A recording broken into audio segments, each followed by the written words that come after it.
everyone and welcome back to our YouTube channel. So today I am going to review Samrat Prithviraj Chauhan. सबसे पहले मैं आप लोगों को एक बात बता देना चाहता हूं कि आज का जो मेरा रिव्यू है वो अक्षय कुमार की बनी हुई फिल्म सम्राट पृथ्वीराज चौहान का रिव्यू है, ना कि पृथ्वीराज चौहान जी के ऊपर कोई पर्सनल कमेंट्री या फिर मेरा पर्सनल ओपिनियन है। बिल्कुल नहीं, मैं उनके बारे में पर्सनली बात बिल्कुल नहीं कर रहा हूं। मैं सिर्फ जो फिल्म देख कर आया हूं और फिल्म का जो मेरा रिव्यू है सिर्फ और सिर्फ उसके बारे में बात कर रहा हूं। So now I think it's very clear because I don't want to hurt anybody's sentiments, but I really want to put out my review very honestly and very clearly. Samrat Prithviraj Chauhan जो अक्षय कुमार की फिल्म रिलीज हुई है, जो मैंने देखी, this film is an out and out insult to Prithviraj Chauhan. मतलब जब मैंने इस फिल्म का ट्रेलर देखा था ना, मुझे उसी समय पता चल गया था कि Akshay Kumar is not at all suitable for this character. वो बिल्कुल भी इस कैरेक्टर प्ले करने के लायक ही नहीं थे। और फिल्म देखने के बाद तो मुझे पूरी तरह से विश्वास हो गया कि पता नहीं मेकर्स ने क्या सोच के इस फिल्म में अक्षय कुमार को कास्ट किया है, कि वो देशभक्ति के नाम पे फिल्म को बेचेंगे या फिर उनके एक पॉलिटिकल पार्टी से अच्छे व्यवहार है, अच्छे कनेक्शन है, तो शायद फिल्म जो है ब्लॉकबस्टर हिट हो जाएगी। आई रियली डोंट अंडरस्टैंड कि क्या सोचकर उन्हें कास्ट किया गया, because he is completely miscast in this film. ऐसा लग ही नहीं रहा है कि वो पृथ्वीराज चौहान की शूटिंग करने के लिए आए हैं। ऐसा लग रहा है कि राउडी राठौड़ के सेट पे से उठ के सिर्फ कपड़े बदल के आ गए हैं। वही मूंछ है, वही ताव है और वही डायलॉग डिलीवरी है, वही लुक है, सब कुछ वैसा ही है। बिल्कुल जो पृथ्वीराज चौहान का जो एक गेटअप आना चाहिए था, जो एक हैवीनेस आना चाहिए था उनकी बॉडी में, वो बिल्कुल है ही नहीं। ऐसा लग रहा है कि मैं सब टीवी के ऊपर कोई फिल्म देख रहा था, यानी कि जैसे सीरियल होता है ना सब टीवी पे, वैसे कोई मैं कॉमेडी सीरियल देख रहा हूं या फिर बालवीर टाइप कोई सीरियल देख रहा हूं और बस वही चल रहा है। तो एनीवेज इस चीज पे तो मैं बाद में आऊंगा। सबसे पहले मैं फिल्म का रिव्यू करता हूं और आप लोगों को फिल्म की स्टोरी के बारे में बताता हूं। तो देखिए दोस्तों, ये जो फिल्म है ना, वो बहुत ज्यादा हिस्टोरिकल फैक्ट्स के साथ में बहुत ज्यादा खेला गया है इस फिल्म में, बट दैट्स फाइन। हर कोई जो है जब हिस्टोरिकल फिल्म्स बनाता है तो अपनी जो है पर्सनल लिबर्टी लेता है, and that's a beauty of film making. तो फिल्म की कहानी की शुरुआत कुछ इस तरह से होती है कि मोहम्मद घोरी यानी कि अफगानिस्तान से एक बादशाह इंडिया में आया हुआ है, हिंदुस्तान में आया हुआ है, और पृथ्वीराज चौहान का जो है अभी जो है दबदबा चल रहा है पूरे हिंदुस्तान में।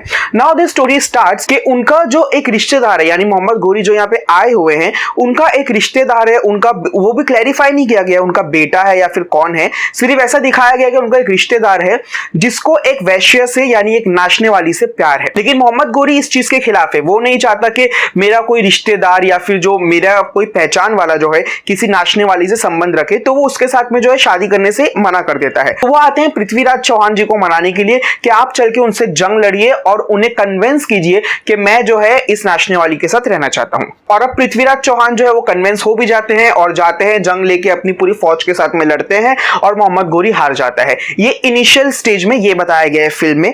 And then film shift through another conflict जिसमें यह बताया गया है, यानी कि सम्राट पृथ्वीराज चौहान का जो पूरा गढ़ है, उनके ही अंदर दूसरे राजा भी हैं, कुछ उनके खानदान वाले हैं जो नहीं चाहते कि दिल्ली के तख्त पे सम्राट पृथ्वीराज चौहान का कब्जा हो। वो नहीं चाहते कि पृथ्वीराज चौहान जो है वो इंडिया पे जो है अपनी हुकूमत, हिंदुस्तान पे जो है अपनी हुकूमत चलाए, और वो उनकी टांग पकड़ के खींचते हैं। वो नहीं चाहते कि वो आगे बढ़े। जिसमें सबसे आगे आशुतोष राणा का कैरेक्टर है, जो कि फिल्म में हीरोइन के जो बाप का भी किरदार प्ले कर रहे हैं। He is actually the main villain in the film. तो वो नहीं चाहते कि सम्राट पृथ्वीराज यानी अक्षय कुमार का जो कैरेक्टर है वो दिल्ली पे राज करे। तो इसमें एक तरीके से ये भी बताया गया है कि जो राजपूत किंग्स थे उनके बीच में खुद में ही फूट थी और वो खुद एक दूसरे को आगे नहीं बढ़ने देना चाह रहे थे। एनीवेज फिल्म की स्टोरी के हिसाब से फिल्म का कोई सेंट्रल कॉन्फ्लिक्ट नहीं है। फिल्म में 2-3 स्टोरी साथ में चल रही है, साथ ही साथ लव स्टोरी भी चल रही है, जो मुझे बिल्कुल समझ में नहीं आई, क्योंकि इतनी सीरियस फिल्म में इतने बड़े योद्धा के ऊपर फिल्म बनी है जिनके लिए वो बहुत कुछ दिखा सकते थे। सम्राट पृथ्वीराज चौहान के लिए वो बहुत कुछ दिखा सकते थे, लेकिन जो मेन उन्होंने चीज रखी वो रखी उनकी और संयोगिता यानी जो महारानी थी, जिसका कैरेक्टर मनुश्री चिल्लर प्ले कर रही हैं, उनके बीच की लव स्टोरी बताई गई है, जो कि बहुत ही ज्यादा ड्राई और बहुत ही ज्यादा अनबिलीवेबल है। इतनी फिक्शनल, आपको देख के लगेगा कि दोनों है ना एक्टिंग कर रहे हैं एक दूसरे को, प्यार में पड़ने की और वो सारी चीजें करने की। बिल्कुल भी कन्विंसिंग नहीं लग रहा है। एक तो एज डिफरेंस इतना है, एज डिफरेंस तो चलो एनीवेज वो मेकअप से जो है छुप ही जाता है। अक्षय कुमार के मुंह पे इतना मेकअप किया गया है उन्हें यंग दिखाने के लिए, क्योंकि पृथ्वीराज चौहान जो थे he was very young, he died almost in the age of 27 to 28। So Akshay Kumar is almost double age of Prithviraj Chauhan. But anyways उन्होंने बहुत सारा मेकअप फाउंडेशन लगा के जो है अपने आप को जो है यंग दिखाने की कोशिश की है। बट जो लव स्टोरी है वो कहीं से भी कन्विंसिंग बिल्कुल नहीं लग रही है और बहुत ही ज्यादा फेक लग रही है। और इस फिल्म में बहुत ज्यादा जो हिस्टोरिकल फैक्ट्स है उसकी भी जो है धज्जियां उड़ाई गई है। इस फिल्म में ऐसा बताया गया है कि फिल्म के क्लाइमेक्स में पृथ्वीराज चौहान चौहान और मोहम्मद गौरी के बीच में जो बैटल होती है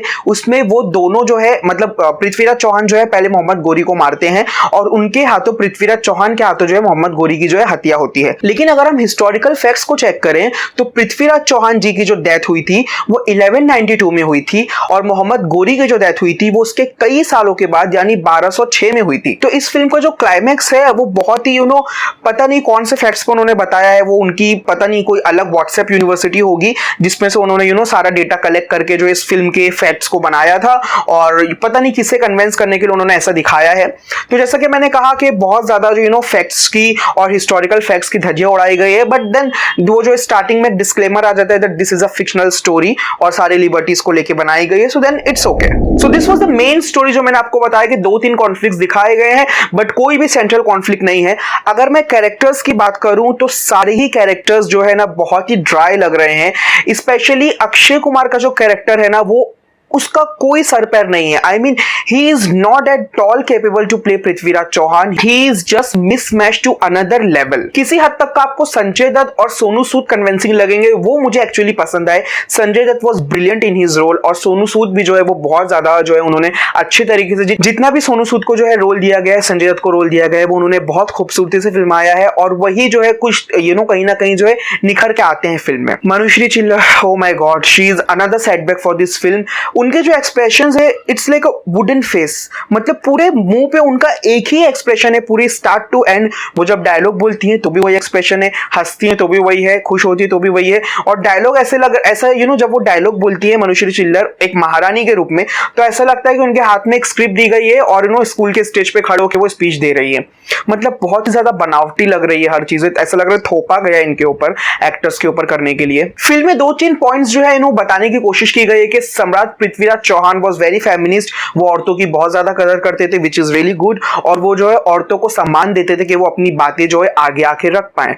और मनुश्री चिल्लर जो है वो अपनी आवाज के लिए आवाज बुलंद करती हैं, अपने हक के लिए लड़ती हैं, but then at the end she commits a jauhar. अब चलो ये चीज भी मुझे कन्विंसिंग लगी कि वो टाइम ऐसा था कि अगर जो राजा है वो जो है जंग हारने वाले हैं तो वो रानियां जो होती थी वो जो है जौहर कमिट कर लेती थी। बट इस फिल्म में मनुश्री चिल्लर का जो कैरेक्टर बताया गया था, she used to say a strong words and strong sentences for the women empowerment and everything, but at the end वो खुद जौहर की आग में कूद जाती है।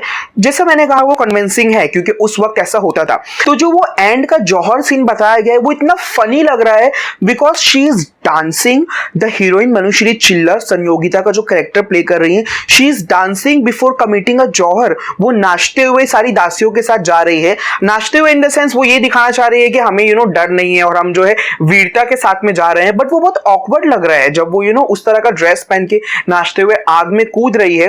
वो बिल्कुल भी सीरियसनेस नहीं लग रही है उसमें, कुछ भी एक इफेक्ट नहीं आ रहा है, जैसा कि हमने पद्मावत में देखा था जब खिलजी जो है आता है आक्रमण करने किले पे, और जिस सीनियोरिटी से और जिस सीरियसनेस से पद्मावती सारी अपनी दासियों के साथ में आग में जाती है, जो दीपिका का एक्सप्रेशन था, संजय लीला भंसाली का जो डायरेक्शन सिनेमेटोग्राफी थी, वो देख के ही पूरे गूज़बम्स आ गए थे सबके अंदर।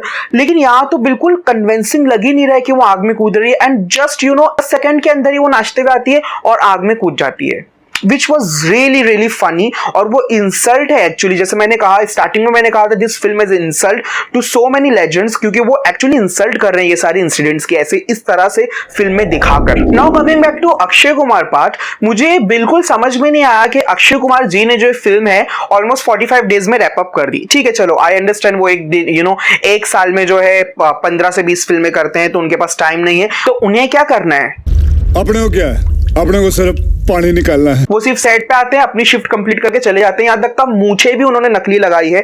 इतने बड़े कैरेक्टर के लिए, इतने महान योद्धा का जो कैरेक्टर वो प्ले कर रहे हैं, वो सारे प्रमोशन में कहते फिर रहे हैं, और जो आग ऑलरेडी हमारे देश में लगी हुई है उसमें ऑलमोस्ट वो आग में घी डालने का काम कर रहे हैं। जो हिंदू मुसलमान की पॉलिटिक्स खेल रहे हैं, कहां मंदिर होना चाहिए, कहां मस्जिद होना चाहिए। एक इंटरव्यू में उन्होंने कहा कि सम्राट पृथ्वीराज चौहान जी के बारे में जो है पढ़ाया नहीं गया है स्कूल में।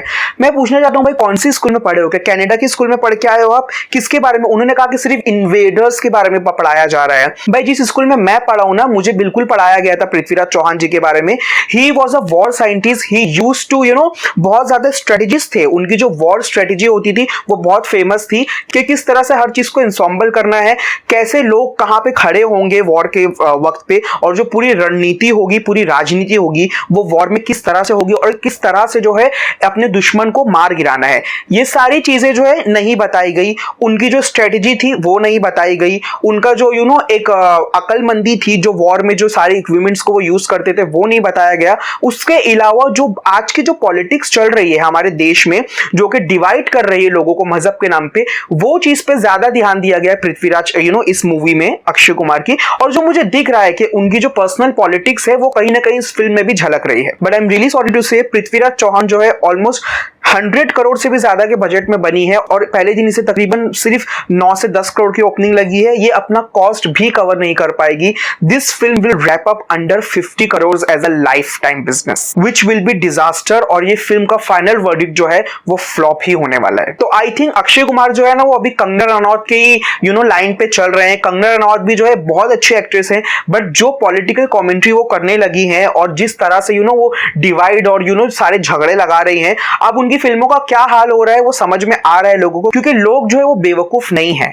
आप किसी पॉलिटिकल पार्टी का सपोर्ट लेके जो है आपकी फिल्म को सुपरहिट नहीं बना सकते हो। सो ओवरऑल आप लोग मेरे रिव्यू से समझ ही गए होंगे कि यार this film is a pure disappointment. और इस फिल्म को यार यशराज फिल्म्स ने बनाया है। मुझे इतनी हाई होप्स थी। I really like the Yash Raj films production, जो उनकी फिल्म्स बनती है मुझे बहुत पसंद आती है।